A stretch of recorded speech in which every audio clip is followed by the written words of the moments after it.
السلام علیکم ورحمۃ اللہ وبرکاتہ۔ نحمده ونصلی ونسلم علی رسولہ الکریم، اما بعد۔ اللہم صلی علی سیدنا و مولانا محمد النبی الأمی وعلی آلہ و اصحابہ و اہل بیتہ اجمعین الی یوم الدین۔ قال رسول اللہ صلی اللہ علیہ وسلم: اشراف امتی حملۃ القرآن و اصحاب اللیل۔ وقال رسول اللہ صلی اللہ علیہ وسلم: ان الرسالۃ والنبوۃ قد انقطعت فلا رسول بعدی ولا نبی، او کما قال علیہ الصلاۃ والسلام۔ صدق رسول اللہ صلی اللہ علیہ وسلم۔ انتہائی واجب الاحترام لائق عزت تکریم حضرات اساتذہ کرام، عزیز طلبہ اور آج کی اس مبارک مجلس کا باعث فارغ التحصیل ہونے والے حضرات علماء کرام، الحمدللہ ہماری یہ عظیم دینی درسگاہ جس سے الحمدللہ آپ حضرات نے فیض حاصل کیا، ہمارے اکابر کا لگایا ہوا یہ عظیم گلشن ہے۔ آپ آج حضرات اپنے اس گلشن سے تکمیل علوم عالیہ کی سند حاصل کر رہے ہیں۔ مجھ سے پہلے بھی آپ حضرات بیانات سماعت فرما چکے ہیں، اور میرے بعد بھی انشاءاللہ الرحمن بہت ہی عظیم علمی بیانات آپ سماعت فرمائیں گے۔ مجھے تو آپ حضرات کی خدمت میں بس اتنا عرض کرنا ہے کہ آپ حضرات یہاں سے جانے کے بعد آپ کی آزادی آج سے ختم ہو گئی۔ کسی نے 8 سال آزادی میں گزارے، کسی نے 10 سال آزادی میں گزارے۔ اب آج کے بعد آپ کی آزادی ختم اور آپ کی قید و بند شروع، کام کے دن شروع۔ اب آپ نے خارج میں جا کے کام کرنا ہے، جس کام کے لیے آپ کو 8 سال تیار کیا، 10 سال تیار کیا۔ بہت ساری چیزیں نہ چاہتے ہوئے آپ کے سامنے آئیں گی، بہت سارے امور نہ چاہتے ہوئے آپ کو برداشت کرنے پڑیں گے۔ آپ عزیز علماء کرام کی خدمت میں سب سے پہلی درخواست جو میں نے اپنے اکابر کو دیکھا، انہوں نے اللہ کے دین کی سربلندی کے لیے، اعلاء کلمت اللہ کے لیے، احقاق حق کے لیے سب سے پہلے اپنی ذات کی نفی کی، اپنے آپ کو مٹایا۔ ذرے ہوئے بلند، ہوا ان کو لے اڑی، قطرے ہوئے جو پست، گوہر ہو کے رہ گئے۔ دوسری بات، ہمارے اکابر نے اپنی جائز ترین خواہشات کو ایمان، اسلام، پیغمبر اسلام کی ناموس کی حفاظت کے لیے قربان کیا۔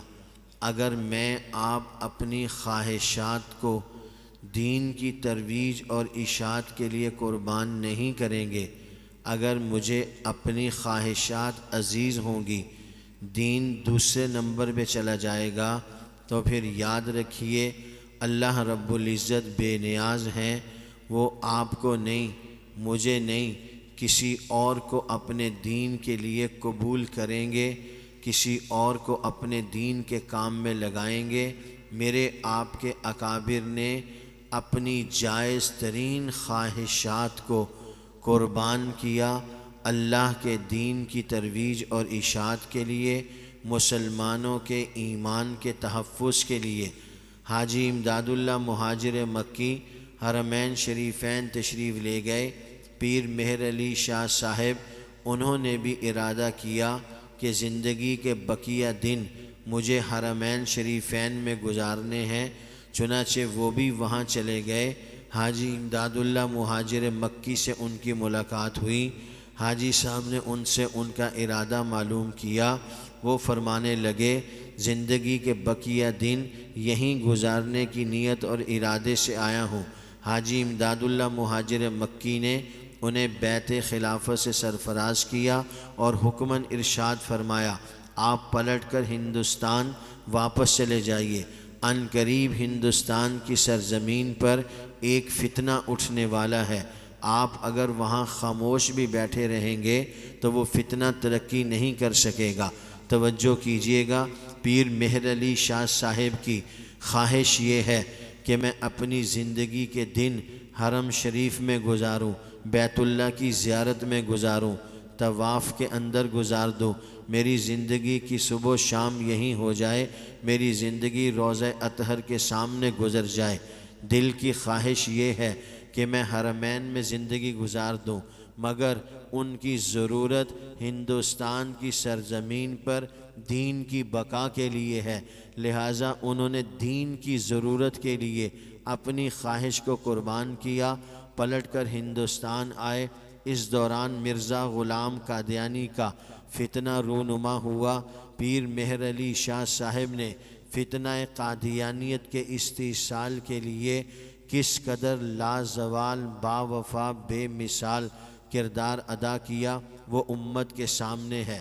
1926 سے لے کر 1935 تک ریاست بہاولپور کی عدالت میں قادیانیوں کے خلاف مقدمہ چلا۔ اس مقدمے میں علامہ سید محمد انور شاہ صاحب کشمیری رحمۃ اللہ علیہ بھی ڈھابیل سے بہاولپور تشریف لائے۔ علماء فرماتے ہیں بہاولپور سے ایک وفد ڈھابیل علامہ انور شاہ صاحب کے پاس گیا۔ شاہ صاحب سفر حج کے لیے روانہ ہوا چاہتے تھے، اس دوران یہ وفد آیا۔ انہوں نے آ کے کہا کہ ہمارے ہاں مسلمانوں اور قادیانیوں کے درمیان مقدمہ چل رہا ہے، وہاں کے مسلمان چاہتے ہیں کہ آپ تشریف لائیں، عدالت کے فلور پہ مقدمہ چل رہا ہے، وہاں اپنا بیان قلم بند فرمائیں۔ علماء فرماتے ہیں کہ علامہ سید محمد انور شاہ صاحب کشمیری رحمۃ اللہ علیہ نے حج کا سفر موقوف کر دیا اور فرمایا کہ میں ڈھابیل سے بہاولپور جاؤں گا۔ یہ ہے اپنی جائز ترین خواہش کو قربان کرنا اللہ کے نبی کے دین کی عزت و آبرو کے لیے، ناموس رسالت کے لیے۔ علامہ انور شاہ صاحب فرماتے ہیں میں نے ڈھابیل سے حج کا سفر کیوں ختم کیا، میں نے ڈھابیل سے بہاولپور جانے کا قصد کیوں کیا؟ وہ فرماتے ہیں میں اعمال حج سے فارغ ہو کر روضہ اطہر پر جاؤں، اللہ کے نبی مجھ سے سوال کریں انور شاہ تیری ضرورت تو بہاولپور تھی، تو یہاں کیا کرنے آیا؟ میرے پاس اس کا جواب نہیں، اس لیے میں نے فیصلہ کیا کہ میں بہاولپور جاؤں گا۔ پھر فرمانے لگے میں روضہ اطہر پر حاضر ہو جاؤں، اللہ کے نبی مجھ سے کہیں انور شاہ ڈھابیل سے حج پر آنا تیری خواہش تھی، ڈھابیل سے بہاولپور جانا میری ضرورت تھی، تو نے میری ضرورت پر اپنی خواہش کو ترجیح دی، میں اس کا جواب اللہ کے نبی کو پیش نہیں کر سکتا۔ میرے از حد انتہائی واجب الاحترام فضلاء کرام، عزیز طلباء، علماء کرام، ہمارے اکابرین نے دین اسلام کی ترویج اور اشاعت کا کام اپنی جائز ترین خواہشات کو قربان کر کے ترجیحی بنیادوں پر کیا۔ حضرات صحابہ کرام رضوان اللہ علیہم اجمعین سے لے کر آج تک اپنے اسلاف کے روشن کردار کو دیکھتے چلے جائیں، انہوں نے دین اسلام کی ترویج اور اشاعت کے کام کو ترجیحی بنیادوں پر کیا، اپنی جائز ترین خواہشات کو قربان کر کے کیا، اپنے آپ کو ہر اعتبار سے دین پر فنا کر کے کام کیا۔ میں نے آپ نے جن سے سبق پڑھا، جن کا میں آپ نام لیتے ہیں، جن کے ہم گن گاتے ہیں، اگر ہم ان کی زندگی کو عملی طور پر نہیں اپنائیں گے تو پھر یہ سمجھ لیجئے کہ نام تو ہم نے ان کا لیا ہے لیکن سوچ اور فکر ہم نے اپنی استعمال کی ہے۔ تو لہٰذا آج کی گفتگو کا ایک حصہ ختم ہوا۔ میں نے آپ نے اپنی ذات کی نفی کر کے، اپنی جائز ترین خواہشات کو قربان کر کے ترجیحی بنیادوں پر اللہ کے دین کی سربلندی کے لیے کام کرنا ہے۔ دوسری درخواست، آپ نے مدارس کے اندر جو علوم عالیہ پڑھے ہیں ان کے مد مقابل آپ کو دین کے دشمن، ایمان، عقیدے اور نظریے میں نقب لگانے والے لوگ ملیں گے۔ فتنوں سے آپ کا مقابلہ ہوگا۔ قادیانیت کا فتنہ، الحاد کا فتنہ، زندگا کا فتنہ، محمد علی جہلمی کا فتنہ، شیخ محمد کا فتنہ، گوہر شاہی کا فتنہ، جماعت المسلمین کا فتنہ، انکار حدیث کا فتنہ، نہ جانے کون کون سے فتنے ہمارے ماحول کے اندر جنم لے چکے ہیں۔ یہ فتنے مسلمانوں کے ایمان پر حملہ آور ہو رہے ہیں۔ آج کے دور کا خطرناک ترین فتنہ، فتنہ تشکیک، مسلمان کے ایمان میں شک پیدا کرو، مسلمان کے ایمان کو متزلزل کرو، مسلمان کے سامنے قرآن کریم کی ایسی تفسیر کرو، حدیث کا ایسا مفہوم بیان کرو، صحابہ کرام رضوان اللہ علیہ مجمعین سے اس مسلمان کا اعتماد اٹھا دو۔ صحابہ پر اعتماد نہیں رہے گا، حدیث کی صحیح تشریح اسے معلوم نہیں ہوگی، تفسیر اسے صحیح معلوم نہیں ہوگی، اس کے ایمان میں شک پیدا کر دو۔ آپ علماء کرام ہیں، یہ ہمارے سروں کے تاج ہیں، ہم نے ان سے یہی پڑھا ہے، یہی سنا ہے کہ ایمان عقیدے نظریے میں شک پیدا ہو گیا، یہ ایمان عقیدے نظریے سے نکل گیا۔ ایک عیسائی پادری کو کہا کہ تم مسلمانوں کو عیسائی بنانے کے لیے اربوں ڈالر لگا رہے ہو، ہم نے تو کوئی عیسائی ہوتے ہوئے نہیں دیکھا کہ کوئی مسلمان عیسائی ہو گیا ہو، البتہ یہ ضرور دیکھا ہے کہ عیسائی مسلمان ہو رہے ہیں۔ وہ عیسائی پادری کہتا ہے اس میں کوئی شک نہیں کہ ہم پیسہ لگا رہے ہیں، تم اس پیسے سے یہ سمجھ رہے ہو کہ ہم مسلمانوں کو عیسائی بنا رہے ہیں۔ ہمارا مقصد مسلمانوں کو عیسائی بنانا ہے، ہمارا مقصد مسلمانوں کو عیسائی بنانا نہیں ہے۔ ہمارا مقصد اس پیسے لگانے سے یہ ہے کہ یہ مسلمان نہ رہے، آگے چل کر عیسائی بنے اس کی مرضی، یہودی بن جائے اس کی مرضی، قادیانی مرزائی بن جائے، منکر حدیث بن جائے، جس جگہ بھی چلا جائے ہمیں اس سے کوئی غرض نہیں۔ ہماری محنت کا نتیجہ اور حاصل اور خلاصہ یہ ہے کہ یہ مسلمان نہ رہے۔ اب خواص و عوام سارے اس بات پر نظر دوڑائیں، کیا عیسائیوں کی یہ محنت کارگر ہو رہی ہے یا نہیں ہو رہی؟ ہر مسلمان کے ایمان کو شکوک و شبہات میں ڈالنے کے لیے آئے روز کوئی نہ کوئی بندہ کھڑا ہوتا ہے۔ آپ کا اپنا ایمان مضبوط ہوگا، آپ کا اپنا عقیدہ مضبوط ہوگا، اپنے اسلاف کی تحقیقات پر اعتماد ہوگا۔ میں اور آپ 100 سال لگا کے جہاں تک پہنچیں گے وہاں تک پھر بھی ہم نہیں پہنچ سکیں گے جہاں تک ہمارے اکابر 500 سال پہلے پہنچ چکے تھے۔ یاد رکھیے، اپنی علمی صلاحیتوں پر ناز اور بھروسہ کرنے کی بجائے اپنے اکابر کی تحقیقات پر بھروسہ کر کے اسے مشعل راہ بنا کے اگر ہم چلتے رہیں گے تو انشاءاللہ کامیابی اور کامرانی رہے گی۔ میرے آپ کے اکابر نے اسی بات کو مد نظر رکھتے ہوئے دین کی ترویج اور اشاعت کا کام کیا۔ باہر آپ کو خارج میں فتنوں کا ایک تلاطم ملے گا۔ آج ریاض احمد گوہر شاہی انجمن سرفروشان اسلام کا فتنہ ہے، قادیانیت کا فتنہ ہے، اور یہ سارے کے سارے فتنے قرآن کریم کی آیات پیش کر کے، احادیث مبارکہ پیش کر کے اپنا من گھڑت مطلب معنی موضوع بنا کر لوگوں کے سامنے پیش کرتے ہیں۔ صحیح عقیدہ، صحیح نظریہ، صحیح سوچ، صحیح فکر مسلمان کے دل و دماغ میں موجود نہیں۔ غلط سوچ اور فکر اس کے سامنے ڈال دی گئی، اس نے اسے قبول کر لیا۔ پچھلے دنوں میں ایک تحریر نظر سے گزری، انڈیا کا ایک آدمی تھا، وہ کہنے لگا میرے مرتد ہونے کا باعث اس مسجد کا عالم دین بنا ہے، وجہ اس کی یہ ہے کہ میں 6 ماہ تک اس مسجد میں جمعہ پڑھتا رہا، نمازیں پڑھتا رہا۔ مولانا نے سیدنا عیسیٰ علیہ السلام کے رفع الی السماء، نزول من السماء کا عقیدہ بیان نہیں کیا۔ مجھے سیدنا عیسیٰ علیہ السلام کی حیات طیبہ کے متعلق قرآن و سنت سے معلومات نہیں تھی۔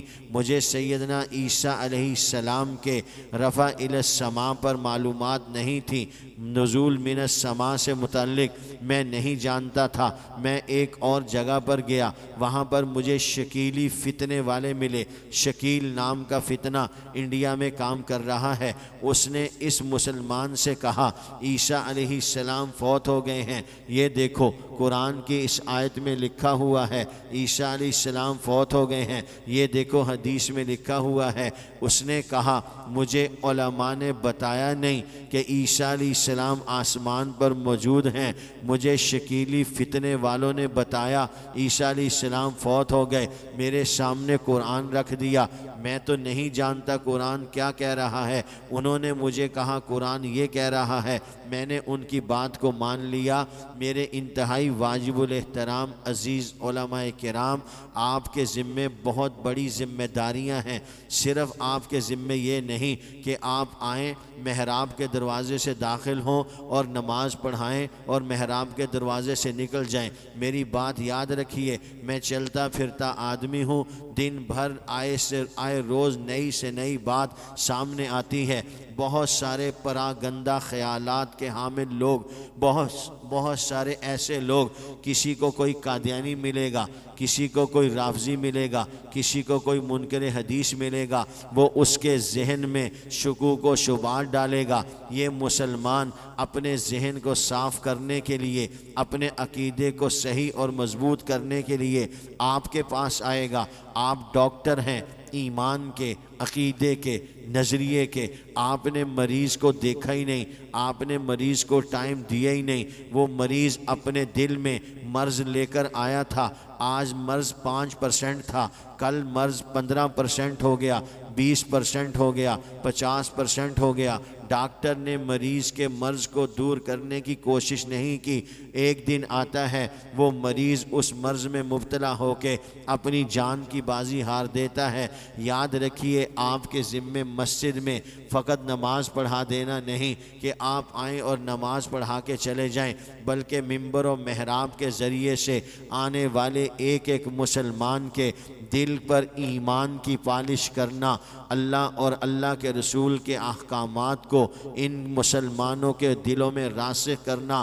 میں بڑی ذمہ داری سے کہہ رہا ہوں، ہماری مساجد میں، ہماری صفوں میں الیاذ باللہ چھپے ہوئے آستین کے سانپ ایسے ہیں جن کا تعلق گوہر شاہی سے نکلتا ہے، جن کا تعلق جاوید احمد غامدی سے نکلتا ہے۔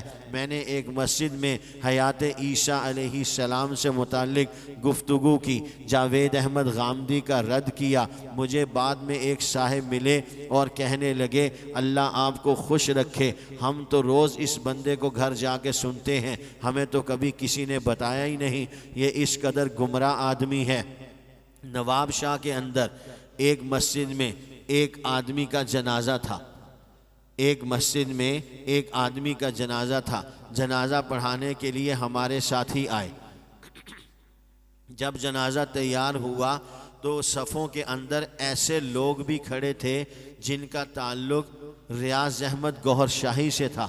ہمارے مبلغ جو جنازہ پڑھانے کے لیے آئے وہ جانتے تھے کہ یہ فلاں صاحب یہ تو ریاض احمد گوہر شاہی انجمن سرفروشان اسلام مہدی فاؤنڈیشن سے تعلق رکھتے ہیں۔ تو ہمارے مبلغ نے ان سے کہا تم یہاں کیوں آئے ہو؟ یہ تو ہمارے مسلمان کا جنازہ ہے، تم صفوں سے باہر نکلو۔ وہ کہنے لگے یہ آپ کا مسلمان نہیں، یہ ہمارا ہے ساتھی، یہ انجمن سرفروشان اسلام کا ہے، ریاض احمد گوہر شاہی کو ماننے والا والا ہے۔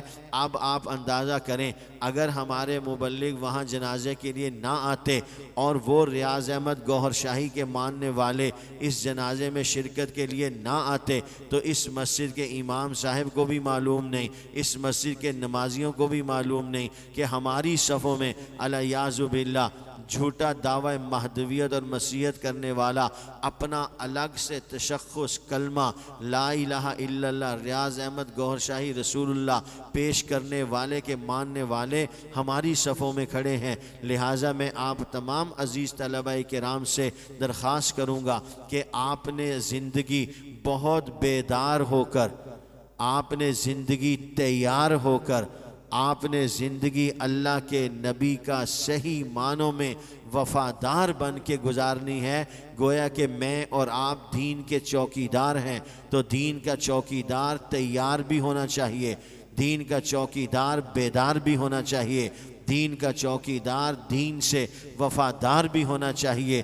ہو سکتا ہے آپ کو اللہ بڑا بلند مقام دے دیں، آپ کی وفاداریاں دین پر لگنے کی بجائے کسی اور کو پسند آ جائیں، وہ آپ کی وفاداریاں اپنے لیے لینا چاہیں، تو آپ نے اللہ کے نبی کے ساتھ دنیا کی خاطر بے وفائی نہیں کرنی، آپ نے اپنے آپ کو اللہ اور اللہ کے رسول کا، اپنے اسلاف کا وفادار بنا کر تیار بیدار چوکیدار ہو کر دین پر پہرا دینا ہے۔ حق جل وعلا مجدہ ہمارے اس ادارے کی تمام تر محنتوں کو اپنی بارگاہ میں شرف قبولیت نصیب فرمائیں۔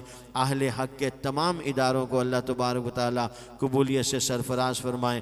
بہت ہی شکر گزار ہوں برادر مکرم حضرت مولانا انور شاہ صاحب کا، انہوں نے مجھ ناکارہ کو آپ سے مخاطبت کا شرف بخشا۔ اللہ تعالیٰ اس ناکارہ کی مختصر پر اثر ٹوٹی پھوٹی گفتگو کو اپنی بارگاہ میں قبول فرما لے۔ وآخر دعوانا ان الحمدللہ رب العالمین۔